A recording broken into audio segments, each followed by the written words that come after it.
Jesus, eu quero te agradecer pela oportunidade, Deus, de estar na sua presença. E a tua presença é o que nos importa, Deus. A tua presença nessa manhã é o que nós queremos buscar, Deus. Oh, te amamos, Jesus. Oh, vamos cantar uma canção ao Cordeiro. Nós vamos cantar uma canção ao Cordeiro. E nós vamos cantar uma canção ao Cordeiro. E quem é e como o Senhor não tem, não tem. E quem é ou como... Momentos decisivos. Momentos decisivos. A gente ouve isso, já dá até um frio na espinha, né? Vou ter que decidir alguma coisa. Vou ter que tomar alguma decisão. Vou ter que me posicionar.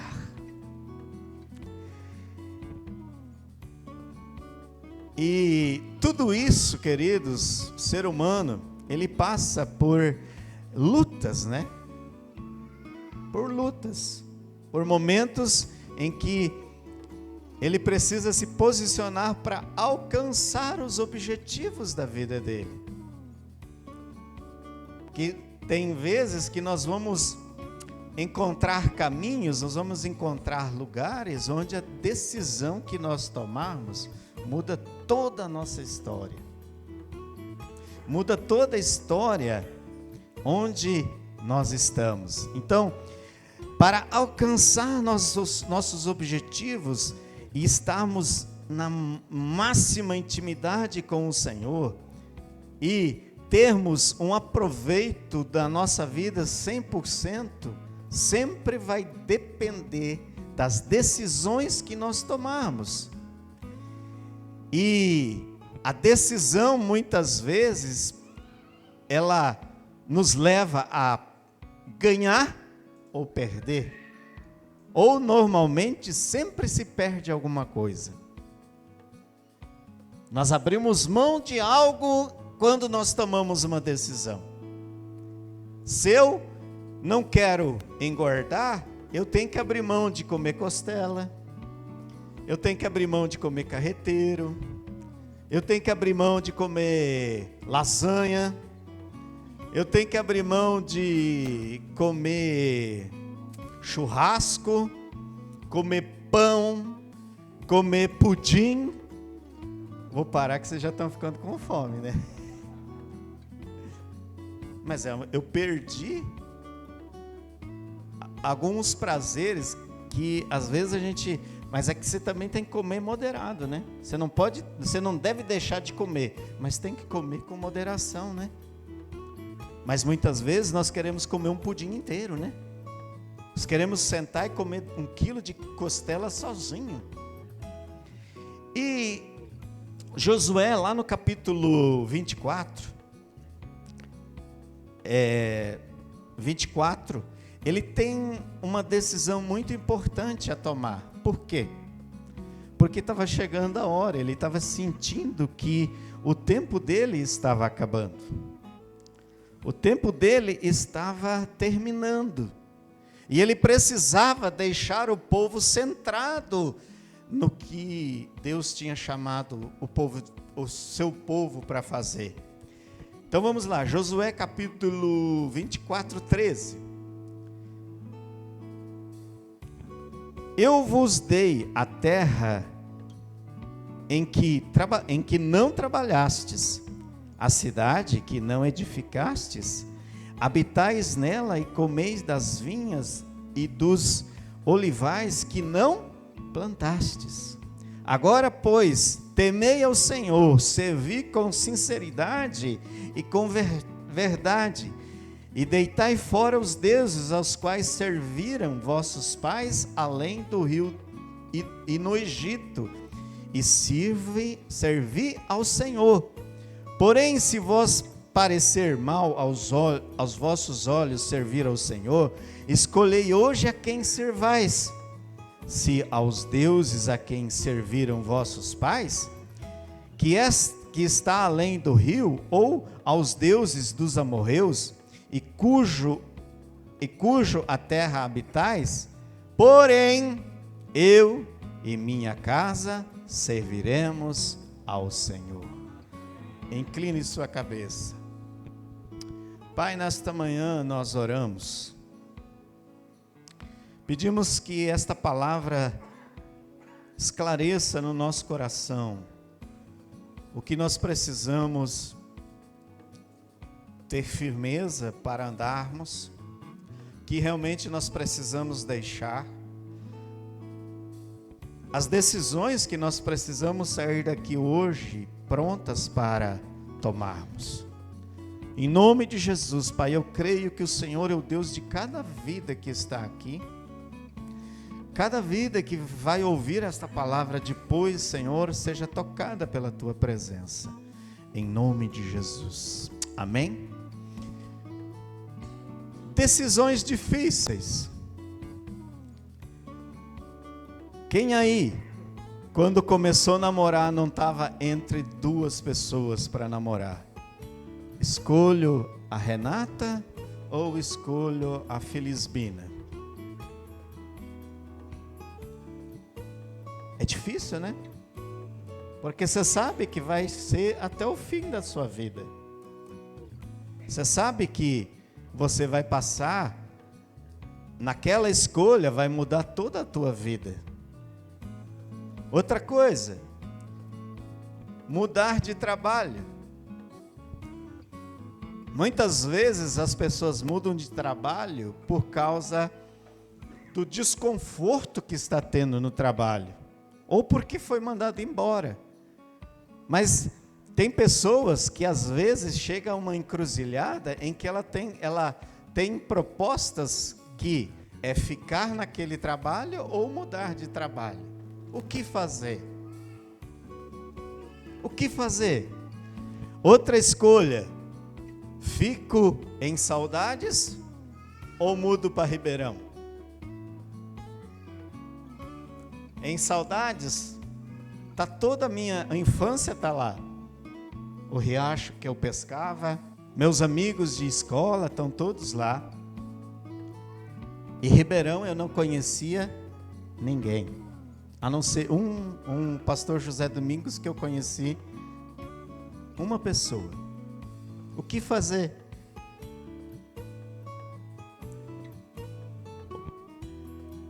Outra coisa difícil, falar ou ficar calado?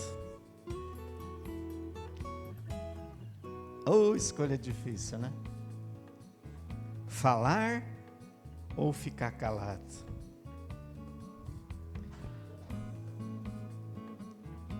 Os prazeres da carne ou Deus?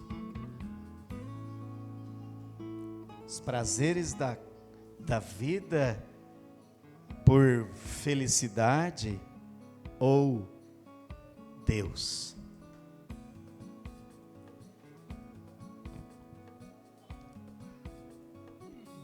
E tudo isso é uma guerra dentro de nós, né? Nós achamos que guerra muitas vezes é só aquela guerra que o cara pega um fuzil e vai, ou matar ou morrer. Também é guerra. Mas existe uma guerra no nosso interior de sentimentos, de decisões, que às vezes é quase insuportável as decisões que a gente tem que tomar. É quase toda luta te leva para uma vitória. Toda vitória ou toda guerra antecede uma grande vitória. Não existe vitória sem guerra. Não existe vitória sem luta. Vira para a pessoa do teu lado e fala assim: não existe vitória sem luta. Está disposto?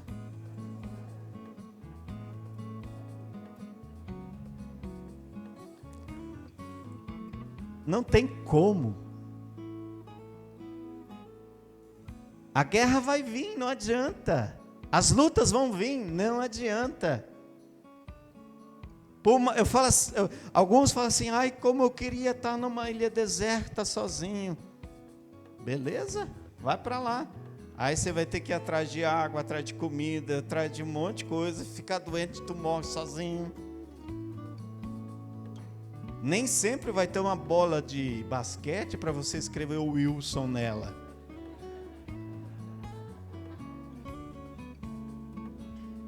É vôlei? Tá vendo? Nem a bola eu sei o que é. Qual é a reação que você tem quando a luta vem? A reação que você tiver vai determinar se você vai ser vencedor ou se você vai ser derrotado. A reação, a postura que você tem diante de uma luta é que determina se você vai sair vencedor ou se você vai ser um perdedor.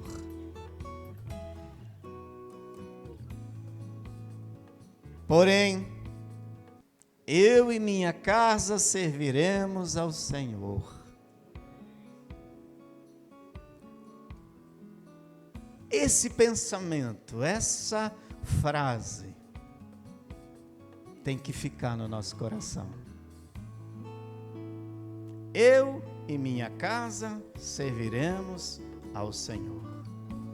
Não importa o que vai acontecer, não importa a luta que eu vou enfrentar, não importa a decisão que eu tenha que tomar, a decisão perante as crises é: eu e minha casa serviremos ao Senhor. Tem dois tipos de reação que a gente nota na vida do ser humano. Primeira, desistir e fugir. Segunda, clamar e acreditar. Fala comigo assim: desistir e fugir. Clamar e acreditar. Qual que você vai assumir?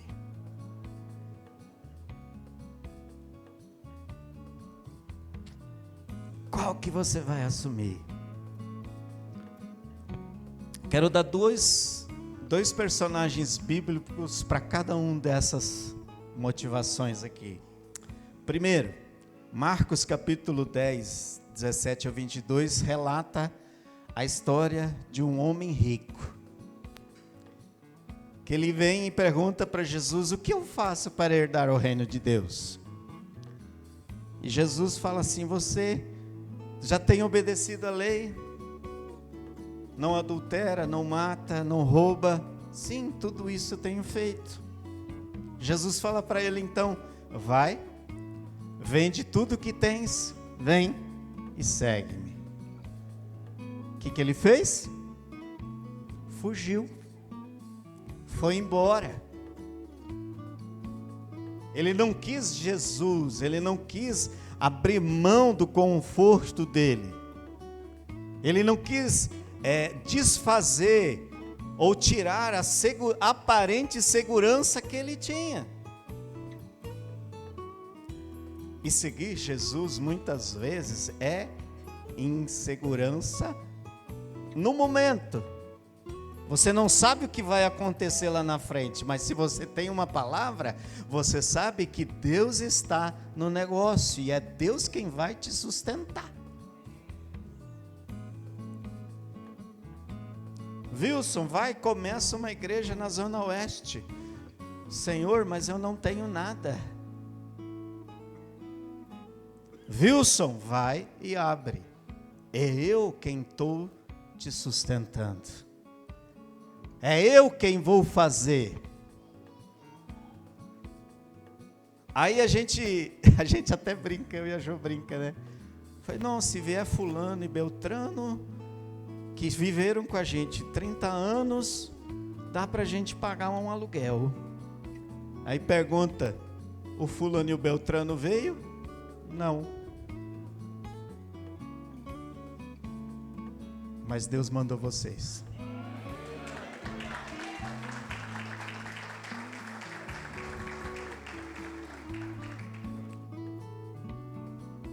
Fulano e Beltrano continuam sendo nossos amigos.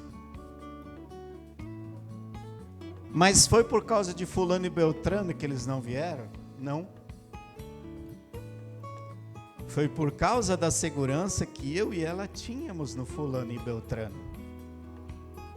E Deus falou assim: vocês não têm segurança nenhuma, a segurança de vocês sou eu.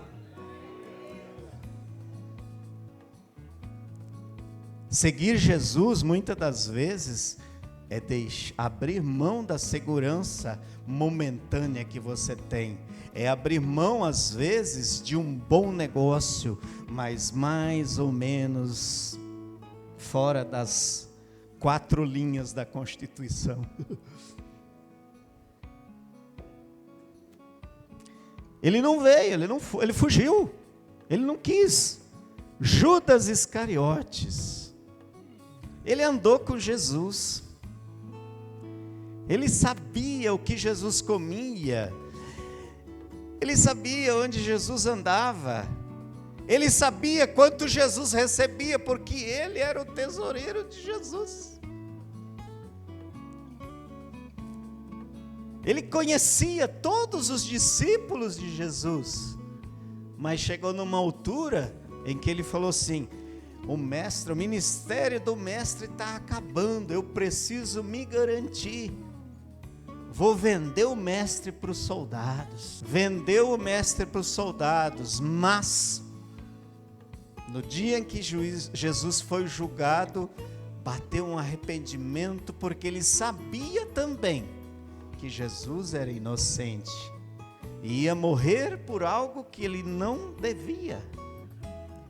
Bateu um arrependimento que ele foi tentar devolver o dinheiro. Sabe o que aconteceu? Não aceitaram o dinheiro dele de volta. O que ele fez? Jogou o dinheiro no chão da sala e foi se enforcar.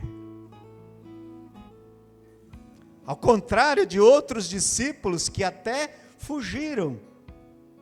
Pedro fugiu, foi pescar, voltou a pescar, mas Jesus teve a oportunidade de voltar e falar com ele.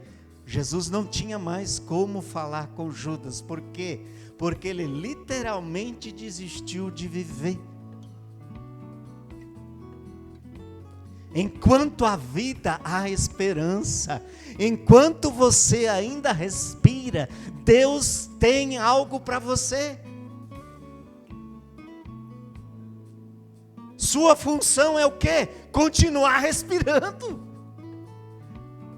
Vira para a pessoa do teu lado e fala assim: continua respirando, meu irmão.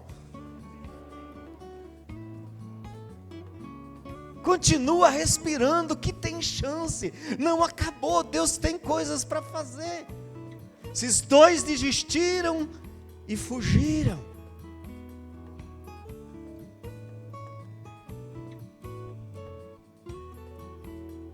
Qual o segredo para se dar bem então, pastor? O segredo é: quem constrói seu próprio reino, morre e desaparece. Porque ao morrer, seu reino se desfaz. Vou repetir: quem constrói seu próprio reino, morre e desaparece. Porque ao morrer, seu reino se desfaz. Quem constrói um legado nunca desaparece. Porque o que constrói salva vidas e edifica pessoas. Quem constrói legado nunca desaparece. Porque constrói coisas que salvam pessoas e edificam pessoas. Você pode não ter dinheiro. Você pode não ser o cara mais rico de Ribeirão Preto.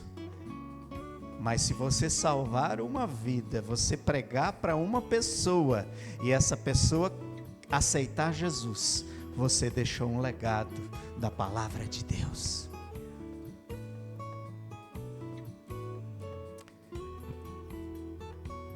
Tem a história de Davi, onde ele adulterou com Betseba e teve um filho. E depois de um tempo, esse filho morreu. Quer dizer, esse filho adoeceu e Davi se colocou em jejum e oração. Enquanto o filho viveu, ele ficou em jejum e oração, mas Deus tinha falado para ele que o filho ia morrer, através do profeta Natã. No dia que houve a notícia que o filho de Davi tinha morrido, ele se levantou,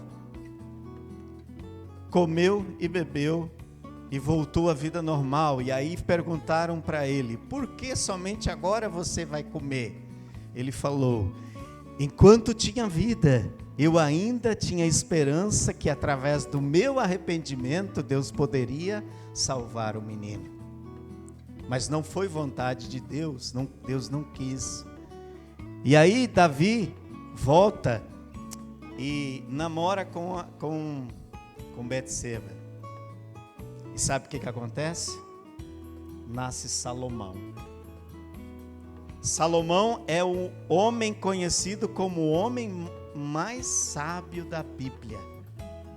É o homem mais sábio de todos os tempos.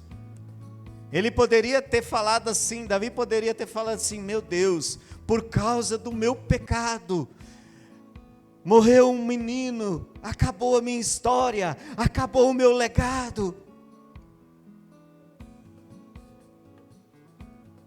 Davi tem tanta certeza que ele vai reencontrar com o filho dele, porque ele fala: futuramente encontrarei com ele. Ele sabia que Deus salvou o menino, então ele sabia que existia uma separação momentânea, mas a história de Davi não parou na morte da criança. Nós não podemos, tragédias podem acontecer conosco, coisas ruins podem acontecer conosco. Eu vejo a mãe da Marcela, ela está com a gente desde a tenda, né? E ela teve um derrame, um AVC, e paralisou o lado esquerdo dela. Mas ela não desistiu. Ela continua buscando a Deus. Ela continua fazendo a parte dela, se exercitando. E cada dia que eu vejo ela melhor. Cada dia que eu vejo ela melhor. Ela não desistiu. Não é uma tragédia que vai te limitar. Não é uma tragédia que vai fazer com que você fique longe da promessa de Deus. É lógico que você não tem que falar: eu tive uma tragédia na minha vida. Ninguém é doido de ficar fazendo isso. Mas também você não vai ficar falando: eu fiquei com uma tragédia na minha vida, o que vai acontecer? Se você entrar nessa vibe, com certeza você não vai entregar para o mundo o homem mais sábio como Davi entregou.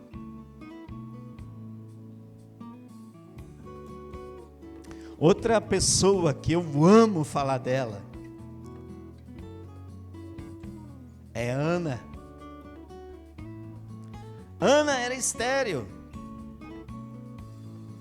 Por anos ela ficou clamando ao Senhor por uma criança. Por anos ela ficou clamando. E tendo Penina falando na cabeça dela: sua estéril, zombando dela. Mas a luta, a guerra que ela enfrentando não fez com que ela desistisse. Eu não sei qual que é a guerra que você está enfrentando, meu irmão. Mas esta guerra tem que te fortalecer e dizer: tem tempo para acabar. É essa hora que vocês falam amém.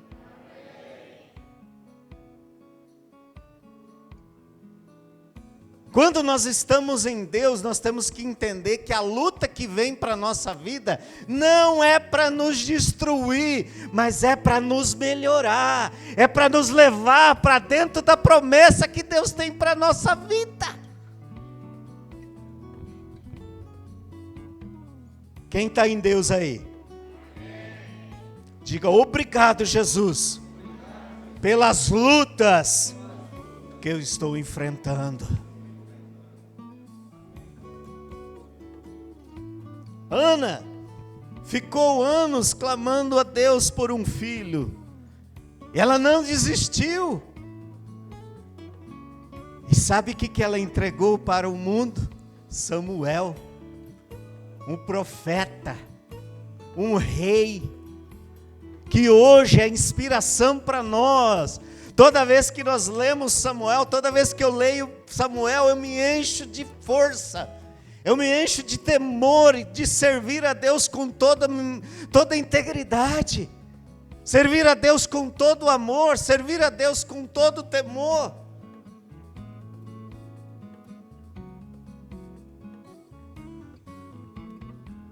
Momentos decisivos.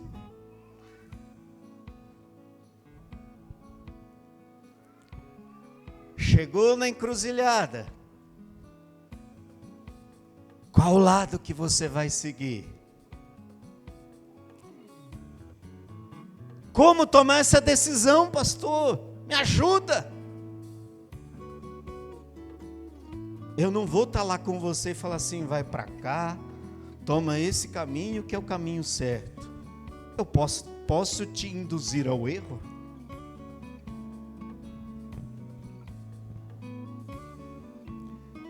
E aí vai um conselho: cuidado com quem você tem pedido orientação. Cuidado quem tem direcionado a tua vida. Porque tem gente que bate nas tuas costas, mas está com os dedinhos assim: vai se dar mal, vai se dar mal.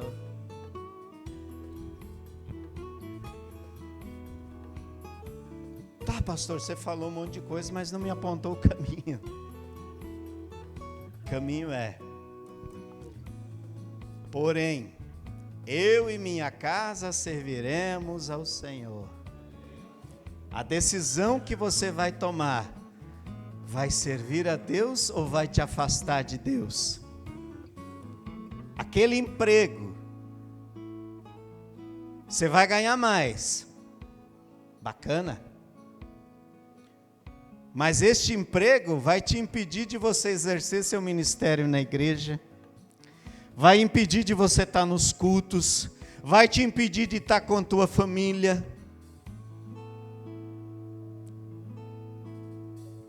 Mas o outro, que talvez você vai ganhar 20%, 30% a menos, vai te permitir você tomar café da manhã com a sua família, almoçar com a sua família, jantar com a sua família, vir no sábado nos ensaios, estar no domingo na igreja. Qual que você vai escolher? 20%, 30% a mais? Ou tempo de qualidade com a tua família, tempo de qualidade com Deus, tempo para exercer o seu ministério, tempo para exercer os seus dons? O que você escolhe? O homem rico escolheu o dinheiro dele. Nem o nome do abençoado a gente tem na Bíblia.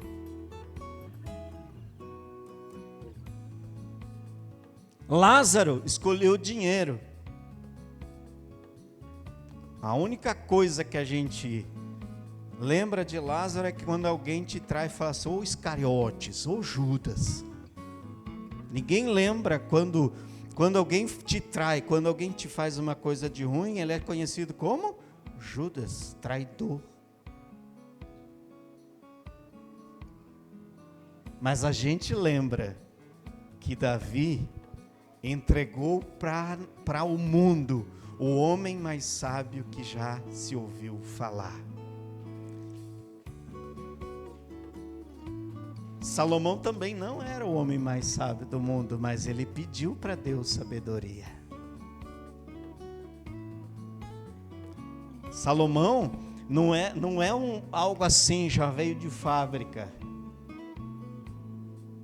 Ele pediu para Deus sabedoria. Se Salomão pediu sabedoria, o que nós podemos fazer? Pedir sabedoria para decidir o caminho certo. Ana não ficou presa ao seu corpo físico, ao mundo físico. Ela clamava, ela orava, ela pedia e entregou para o mundo um dos profetas mais relevantes.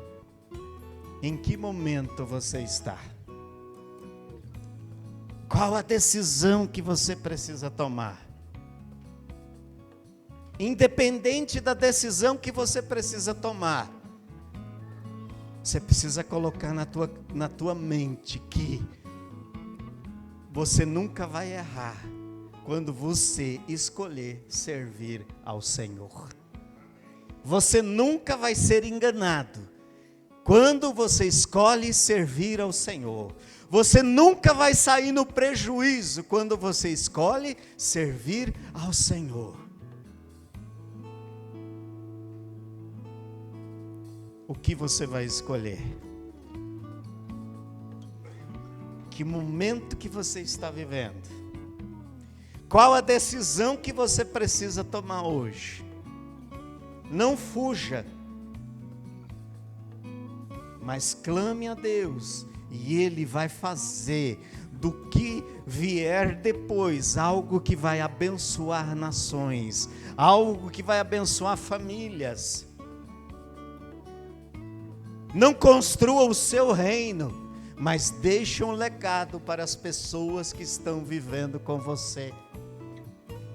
Deixe um legado de amor a Deus, de temor a Deus, de amar a família, de cuidar, honrar a Deus em tudo que você fizer, mesmo que você tenha prejuízo, honre a Deus. E eu tenho certeza que você nunca vai fazer uma escolha errada. Mesmo que você momentaneamente fizer uma escolha que pareça errada, o nosso Deus tem poder de transformar tudo. Ele transforma até maldição em bênção. Imagina se não vai transformar uma decisão que não foi tão acertada. Ele não vai transformar em grandes coisas na tua vida.